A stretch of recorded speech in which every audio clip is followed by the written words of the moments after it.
मी नितीन श्रीधरराव लबडे छत्रपती संभाजीनगरहून आलोय. अ, मी डेअरी व्यवसायाशी अजिबात निगडीत नाही आहे. दूध फक्त घरी कन्झ्युम करायला जो आपण 1 लिटर घेतो तेवढंच माझा दुधासोबत संबंध आहे.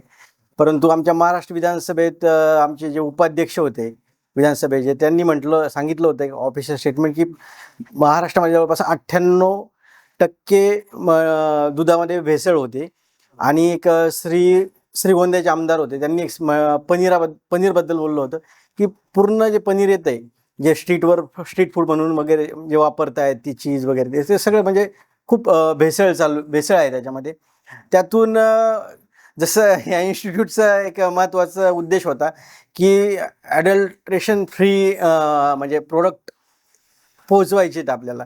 तर त्याच उद्देशानं मला पण ॲक्च्युली मला शेतीचा मूळ इंटरेस्ट असल्यामुळे की ॲडल्ट्रेशन म्हणजे एक चांगल्या पद्धतीचे हे प्रोडक्ट बनवून आपल्याला विकायचे, भले मोठ्या प्रमाणात नका का होईना, पण जे थोड्या प्रमाणात आहेत ती बनवायची आणि विकावं, हा माझा म्हणजे बिझनेसमध्ये थोडा इंटरेस्ट असल्यामुळे मला इच्छा झाली.